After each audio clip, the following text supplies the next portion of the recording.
A los televidentes de Primera Página es un gusto darles la bienvenida en esta oportunidad con un invitado muy especial. Él es Freddy Zuleta, el gerente general de Enlaza, quien es la filial del Grupo Energía de Bogotá y quien es prácticamente la que construye también esas vértebras del sistema eléctrico colombiano. Freddy, muy buenas tardes y bienvenido. Así es, buenas tardes Juan, buenas tardes a todos los televidentes. Un gusto estar acá y compartir con ustedes cómo vamos y qué estamos haciendo y qué podemos hacer para que el país tenga un mejor sistema eléctrico. Como lo decíamos de primicia, ustedes están construyendo esas arterias que van a conectar esos nuevos proyectos. ¿Cómo están viendo ustedes en este momento o qué está haciendo Enlaza tanto en Colombia como en Perú? Sí, eh, estoy seguro que la mayoría de los que nos escuchan o nos ven hoy han oído hablar de la transición energética. Y básicamente, en el caso del sistema eléctrico, consiste en pasarnos de consumir energías que provienen del carbón o de combustibles fósiles a energías limpias. Eso es lo que está ocurriendo en el mundo entero y Colombia claramente tiene un propósito de hacer eso. Lo que ocurre es que esas energías limpias, las probabilidades de producirlas de la mejor manera están en zonas que están alejadas de donde se consume la energía. Aquí, por ejemplo, en la costa Caribe hay más vientos, en la Guajira, hay más sol en el Cesar, en el Magdalena, etcétera.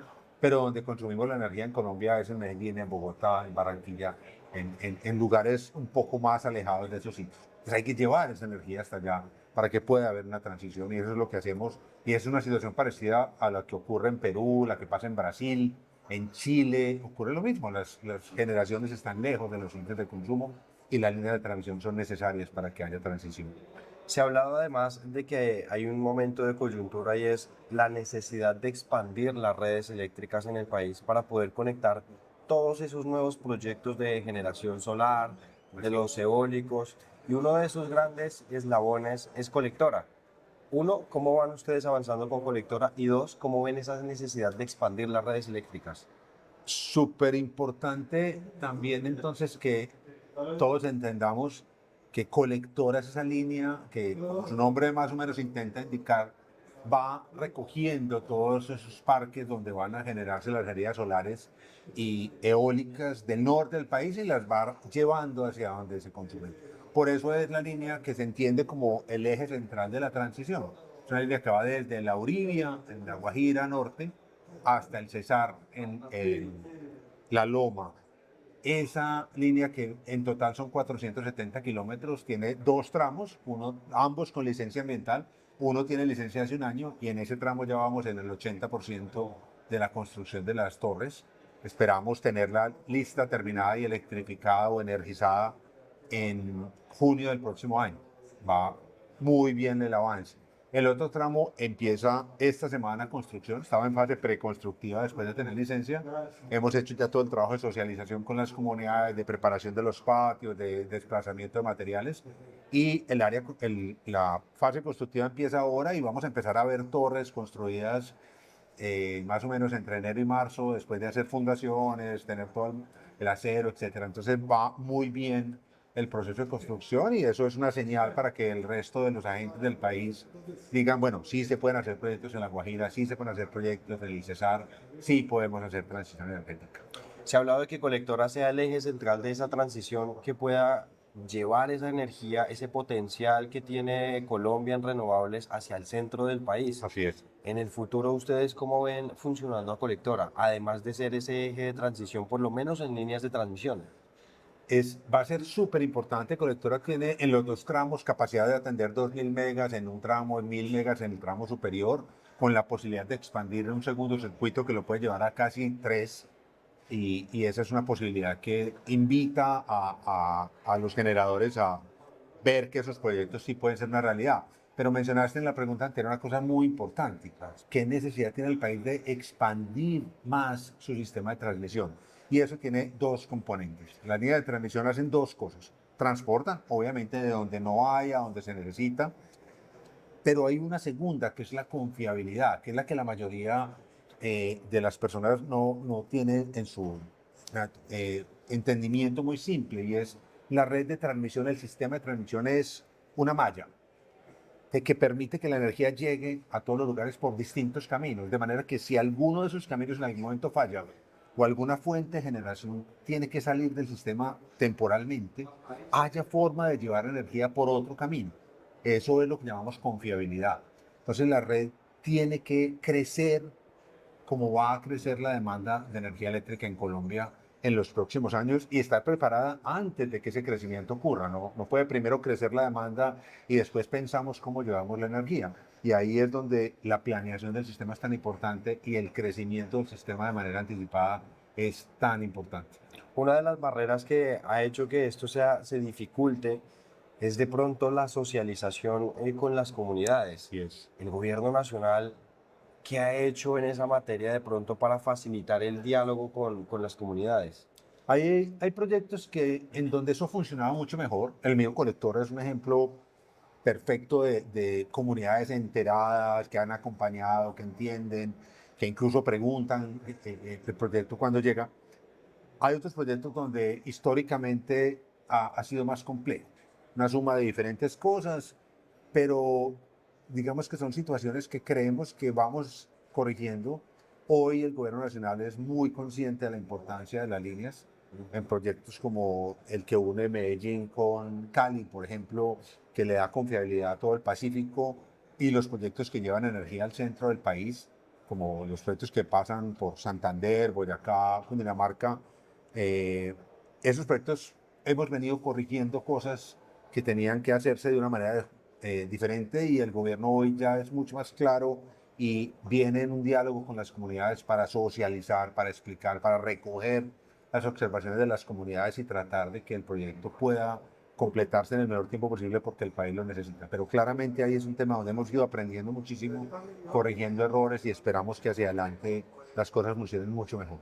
Desde esa experiencia que ustedes tienen, han habido algunos cambios regulatorios, unas propuestas, y una de esas la hizo el Ministerio de Minas y Energía de incluir a las comunidades indígenas, afrocolombianas, campesinas, en la construcción de esos proyectos Sí. en los trámites de licenciamiento ambiental.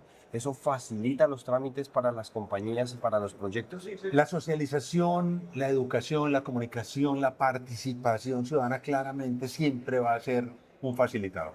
Si logramos desde la etapa de planeación, desde que los proyectos entran al sistema al plan de expansión, comunicarle a la gente por qué, para qué, qué es un proyecto, mostrar cuáles son los reales impactos y no tratar de resolverlo más adelante, eso siempre será bueno. En Colombia ya tiene un proceso de consulta previa que le faltan detalles, le faltan cosas por mejorar, hay temas de reglamentación que ayudarían, pero que en La Guajira estamos demostrando que se pueden hacer las cosas y creemos que puede ser así, y eso debería hacia adelante funcionar mucho mejor. Hay algo que uno se pregunta es, por ejemplo, el sistema eléctrico colombiano hoy está en algo de estrés por temas hídricos, en temas de generación y comercialización. También está el tema de distribución, pero la transmisión, ¿cómo está? Que es un segmento algo, no sé si decirlo diferente, pero sí está como un poco alejado de tanto de la crisis pues del sector eléctrico en este momento. ¿O cómo está el sector? El de transmisión. Estamos un poco colgados en la ejecución de los proyectos en general. O sea, hay proyectos que estaban en el plan de expansión y que deben haber entrado hace 8 años, 7 años, en algunos casos incluso más, que hubieran facilitado todo este proceso actual de despachar en todo momento desde el lugar más eficiente. Entonces hoy tenemos térmicas prendidas al 100% 24 horas al día. Obviamente la contaminación que genera tener producción de energía con carbón todo el tiempo es altísima, altísima. Por eso decimos muchas veces el efecto de no hacer un proyecto de transmisión a veces es más grande que el impacto que se pretende evitar. ¿Por qué? Porque al no tener el proyecto estamos prendiendo generadores que no deberían estar funcionando al 100% del tiempo, que son para respaldo, para confiabilidad, los estamos prendidos todo el tiempo, y eso además tiene un efecto que la gente también tiene que entender, y es en la tarifa. Cuando yo no estoy despachando la energía más barata todo el tiempo, la más eficiente, sino la que haya, la que toque, claramente al final todos los colombianos pagamos eso en la tarifa que nos llega mes a mes en el recibo de energía. Usted acaba de tocar algo importante y son las tarifas. y me remonto también al tema de regulación y es, se ha hablado de comunidades energéticas, de proyectos de autogeneración, Así es. de una cantidad de elementos para poner más proyectos de generación, más energía en el país. Esos proyectos de autogeneración, en alguna de esas regulaciones se hablaba de que una empresa podía ser autogeneradora, el caso en Bogotá, La Guajira. ¿Qué pasa con las tarifas a la transmisión para conectarse al sistema interconectado nacional? Hay todavía un camino largo por recorrer en temas de comunidades energéticas. Y es sin duda una opción muy interesante para quien tiene espacio, para quien tiene techos o áreas disponibles para generar ahí mismo. Ya las tecnologías están disponibles para tener paneles solares y producir energía y consumir. Las tecnologías de almacenar para yo mismo generar en el día lo que voy a consumir en la noche apenas están llegando a los puntos de equilibrio. Todavía no están ahí. Hay algunos casos en los que ya se logra cerrar, pero ahí todavía falta un poquitico más. Eh, pero no todo el mundo tiene los espacios ni las capacidades o la disponibilidad de recursos para invertir desde ya lo que me voy a consumir en energía en muchos años más adelante. Entonces, las comunidades siguen siendo una posibilidad muy interesante. En barrios, por ejemplo, donde en los techos puedes tener paneles solares, generar durante el día, utilizar la energía, venderle al sistema los excedentes, pero siempre vas a necesitar el sistema que te entregue la energía que te falta o a las horas que te faltan. Si vas a consumir en el día la energía del día, bien, pero en la noche ya no tienes paneles solares, necesitas recibir, y Colombia no ha desarrollado todavía adecuadamente la regulación que permita esas compras y esas ventas y sobre todo que genere precios diferentes en las diferentes horas. No debería valer lo mismo consumir energía cuando todo el mundo está consumiendo que a las 3 o 4 de la mañana cuando nadie consume. Si yo logro generar esas diferencias horarias, en Europa, por ejemplo, es normal que la gente lave su ropa o haga ciertas actividades que consumen energía en horas donde nadie está conectado. ¿Por qué? Porque la energía es más barata y prendes tus equipos y cargas tu carro. Cuando tienes un carro eléctrico, lo cargas en las horas en las que la energía es más barata. Y incluso muchas veces la energía del auto la puedes vender otra vez al sistema en las horas de energía más alta. Y las baterías de los carros funcionar como baterías que apoyan el sistema. Entonces, hay regulación todavía por desarrollar, hay muchas cosas por mejorar. El sistema, y esto no me lo has preguntado, pero es bien interesante, podría repotenciar las redes que tenemos hoy.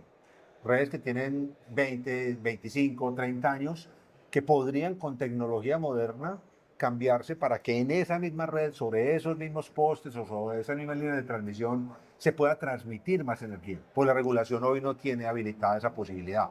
Entonces, digamos, hacer esa inversión, recomponer la línea en un servicio regulado, hoy no es posible. Entonces hay mucho espacio por hacer, mucho, mucho, mucho por mejorar y por corregir y por recorrer. Uno cuando pregunta en este sector por seguridad casi siempre se habla de seguridad jurídica, Sí, pero también se habla de seguridad en torno a la infraestructura. total. ¿En qué zonas del país se presentan más daños a la infraestructura de las redes de transmisión? No, hace ya unos años que las líneas de transmisión son bastante seguras. Las redundancias en los sistemas no se dan como en algún momento por temas terroristas, sino se dan más por fallas normales, salidas de las plantas, de los generadores.